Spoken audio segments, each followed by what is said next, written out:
Sunday mini black பார்க்கலாமா? இன்றைக்கி எங்கள் வீட்டில் நெய் சோறு, சிக்கன் குழம்பு, ஆட்டுக்கால் பாயா, சிக்கன் 65ன்னு ஒரு தரமான காம்போ தான் எங்கள் அம்மா செஞ்சுருந்தாங்க. எனக்கு இந்த காம்போ ரொம்பவே பிடிக்கும். உங்களுக்கும் பிடிக்குன்னா கமெண்ட்ஸில் ரெட் ஹார்ட் போட்டிருந்தேன். சண்டே ஈவினிங் ஆனாலே வெளியே போகணுன்ற மாதிரி என் மைண்டில் யாரோ ப்ரோக்ராம் பண்ணி வச்சுட்டாங்கன்னு நினைக்கிறேன். கரெக்டாக ஈவினிங் ஆனோடனே அலாரம் அடிக்கிற மாதிரி டிங்னு அடிக்க ஆரம்பிச்சிருச்சு வெளியே போகணுன்ற மாதிரி.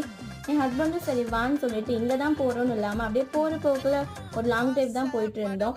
ஈவினிங் சன்செட் ஆகிற டைம்னால வானமே பார்க்க அவ்வளோ அழகாக இருந்துச்சு. அப்படியே போகிற போக்கில் சரவணா ஸ்டோர் தான் வந்திருந்தோம். சரவணா ஸ்டோர் பற்றி சொல்லவே தேவையில்ல.